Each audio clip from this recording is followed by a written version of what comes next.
Vamos a tomar contacto con Venezuela, son horas muy intensas en ese país. El colega Omar Lugo es periodista, trabaja desde Venezuela para medios internacionales como corresponsal. Omar, buen día, ¿qué tal? Buen día, María. Saludos desde Caracas. ¿Cómo está todo en Caracas? Bueno, está una situación compleja después de la noche que fue descrita como una noche de terror, especialmente por los usuarios, redes sociales, donde uno se cuida de recoger información de fuentes confiables, sobre todo de periodistas y de medios de comunicación. En todo el país fue una noche compleja, una noche en la cual hubo ataques contra personas y contra residencias en muchas partes, muchas ciudades, especialmente en la propia Caracas, en Valencia, San Cristóbal y algunas del oriente del país. Hubo bandas armadas de motorizados, bandas paramilitares llamadas por el gobierno como colectivos, que en realidad son organizaciones creadas desde la época de Hugo Chávez por el chavismo como el Frente de Defensa de la Revolución, según palabras de ellos, en el lado civil. Pero estos grupos, junto con la Guardia Nacional, sembraron terror anoche en varias calles, inclusive en Caracas, donde llegó a incendiarse un apartamento y parte de un edificio residencial, según los usuarios y según los propios vecinos, después de disparos de estos grupos hacia el edificio.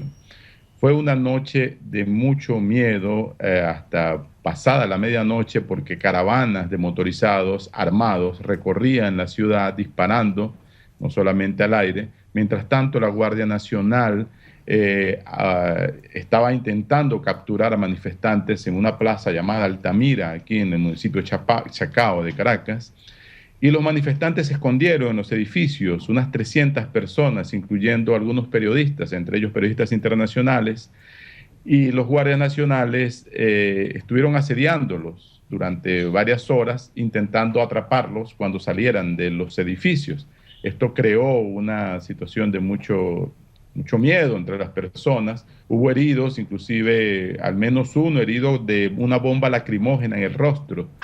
Y hay videos grabados por los propios vecinos del momento en que la Guardia Nacional le dispara a un civil en el barrio de San Bernardino, en el norte de Caracas, y el hombre queda tirado allí. Otro de ellos fue herido y más tarde reportes desde una clínica en San Bernardino decía que llevó un disparo en la ingle, María. En fin, hay que destacar que la situación informativa en Venezuela también sufre un blackout, un apagón informativo de parte de medios tradicionales. Y es la propia población, los periodistas a través de las redes sociales, quienes están manteniendo algún grado de información, pero hay muchos vacíos en el medio y hay que cuidarse mucho de qué información se propaga en las redes. María, adelante. Claro, exactamente, ¿no? Te escuchaba la dificultad de determinar que esto es cierto. Digamos, vos estabas planteando una escena, digamos, de disparos a mansalva. Exactamente, hubo mucho de eso, hubo testimonios de colegas periodistas, o sea, personas que tienen una reputación, una credibilidad en el medio, narrando cómo estaban soltando bombas lacrimógenas cerca de edificios residenciales, en los patios de edificios residenciales, y cómo ellos se tiraban al piso para intentar además proteger a los niños de los efectos de estos gases. Hay que buscar fuentes informativas certificadas y confirmadas. Yo intento hacerlo a través de mi Twitter, que es @OmarLugo, donde uno tiene que cuidarse mucho de no repetir información que no provenga de fuentes confiables. Por el otro lado, tenemos al gobierno manteniendo el discurso de que se trata de un golpe de Estado. El presidente Nicolás Maduro llevó a cabo una cadena nacional de radio y televisión justo en momentos en que estaban ocurriendo estos ataques en las calles de las principales ciudades y centros donde se han levantado barricadas en algunas calles de protesta. El gobierno despacha todo esto como intentos golpistas. Inclusive en el estado Táchira, fronterizo con Colombia, Maduro dijo que va a declarar el estado de sitio o la militarización si es necesario y que va a enviar todas las tropas que sean necesarias.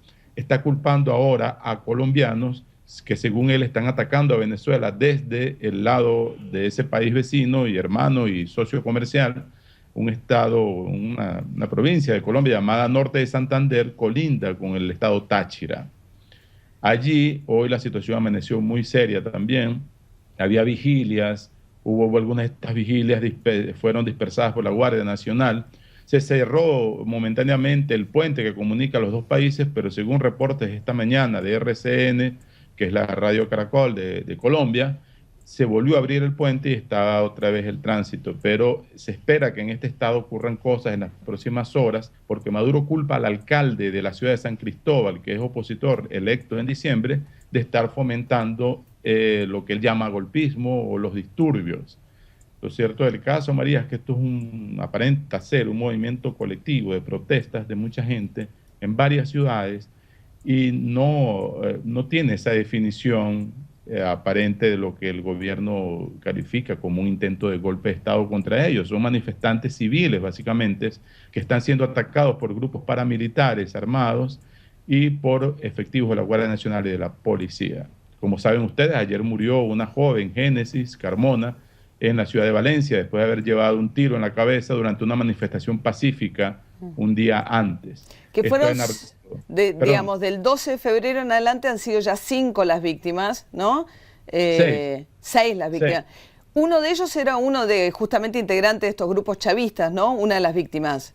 Sí, una de las víctimas, no tengo un nombre aquí a mano ahora, ustedes lo tienen allí seguramente, parte de estos llamados colectivos. Los llamados colectivos es el nombre que le da el gobierno a los grupos paramilitares, llamados tupamaros también, que tienen armas otorgadas por el gobierno y que son muy radicales.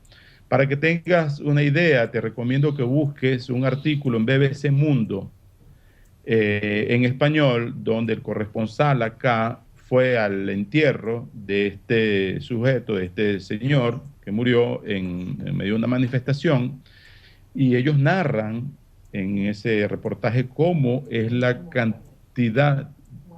Juancho Montoya, exactamente, me apunta aquí mi apuntadora de estudio. Juancho Montoya era un líder tupamaro. Este señor estaba en la manifestación del 12 de febrero, que fue la que terminó en violencia. Y una de las preguntas es, ¿por qué si era una manifestación pacífica de estudiantes que pedían la liberación de otros estudiantes presos en San Cristóbal, que hacían estos señores allí?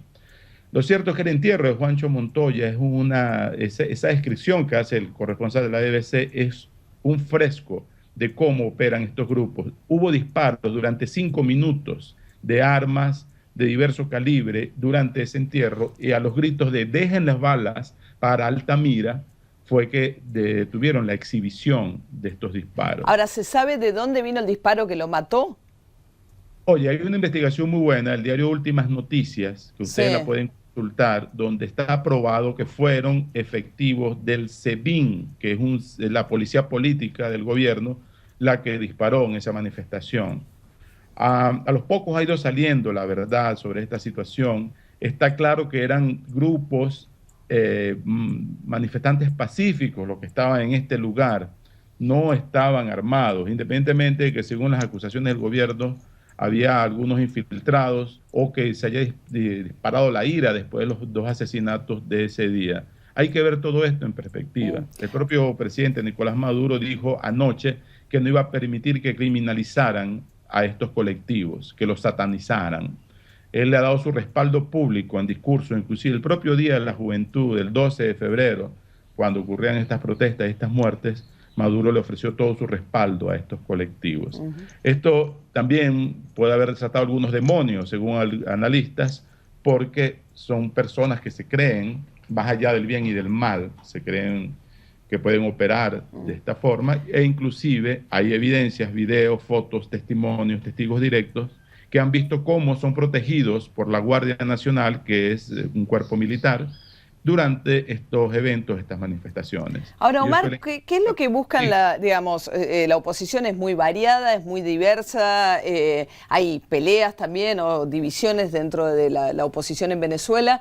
¿Qué es lo que busca? Ahora está encarcelado quien aparece como la figura principal por todos estos hechos, ganó tanto protagonismo, que es Leopoldo López, y propone la salida. ¿Qué quiere decir la salida frente a un Maduro que ganó elecciones hace menos de un año? Cuando tú te refieres a oposición, te refieres a los líderes de la oposición.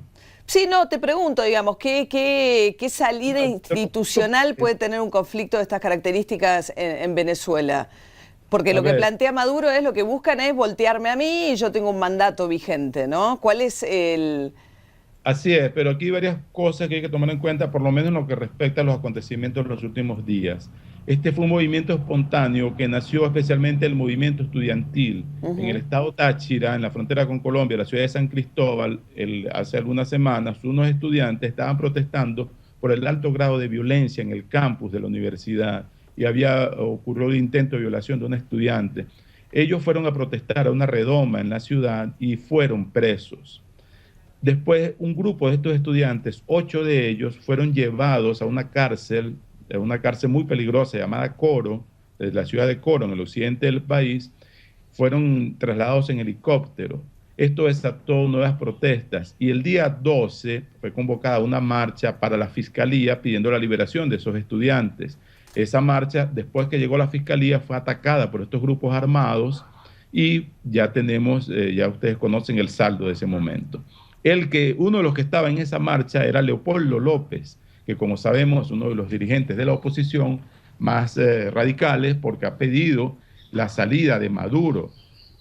Entonces, él fue el imputado anoche justamente y puede enfrentar al menos 10 años de cárcel porque el gobierno lo culpa de las muertes ocurridas el día 12 por lo que llaman incitación a la violencia.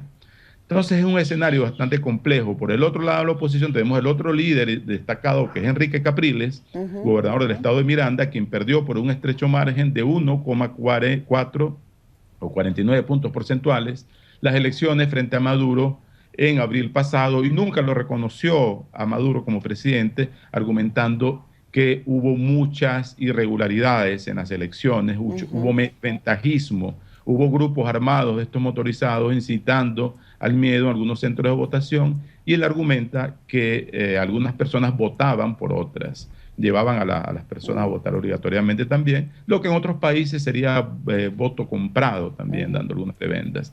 En ese contexto tenemos una oposición que está siendo sobrepasada por las demandas de una población que tiene problemas concretos sobre los cuales está manifestando, entre ellos la tasa de criminalidad que ubica a Venezuela entre los países más peligrosos del mundo en tiempos de paz, ubica a Caracas como la segunda capital del mundo con más asesinatos por cada 100.000 personas, y también tenemos la inflación más alta del mundo, con largas filas de desabastecimiento que han ocurrido desde hace al menos 6, 7, 8 meses complicadas, donde para comprar 1 kilo, 2 kilos de leche en polvo tienes que hacer colas de 4 horas. Claro. En este contexto, la gente está muy, digamos, alterada. Hay Ujú. mucha tensión diaria, es un asunto diario. Esto se ha vuelto como un pajonal seco en el verano.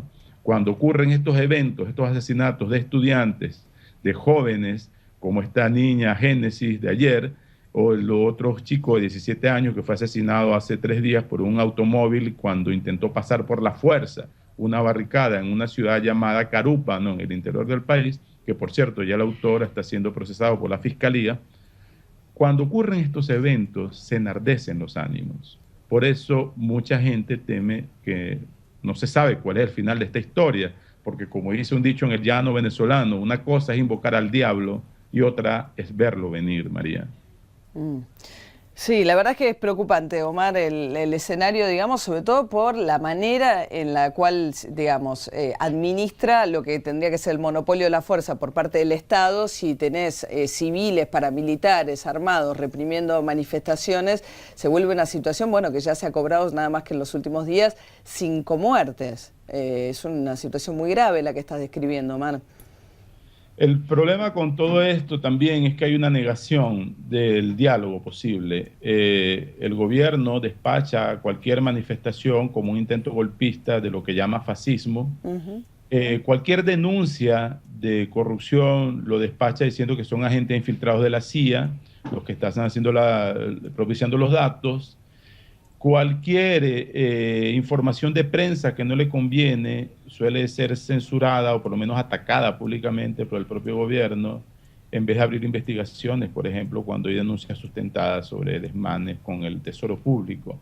En este contexto tenemos por el lado de la oposición algunos líderes que no reconocen a Maduro como presidente y tenemos a otros llamando al diálogo como Enrique Capriles, quien algún sector radical de la oposición lo está calificando como de débil, de mojigato. De muy blando.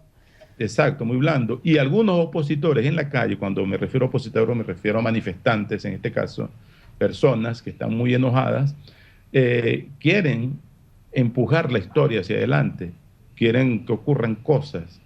Y hay otros dentro del propio chavismo que temen que haya una agenda oculta y que en realidad Maduro y el gobierno esté radicalizando también su posición y propiciando estos escenarios de violencia para tener justificación y apretar más las tuercas en la estructura del poder. Y tener también aquella excusa que tuvo Chávez cuando lo intentaron sacar por la fuerza en aquel golpe de Estado en abril del 2002, que llevó al gobierno a radicalizarse. Hay gente que cree que Maduro lo que está buscando es su propia epopeya al estilo chavista, que por su parte gente como Leopoldo López está viviendo su por ahora, que es el de Hugo Chávez, o sea, su momento estelar para aglutinar la reacción de la oposición, y temen que haya gente moderada que se esté quedando de lado en la historia.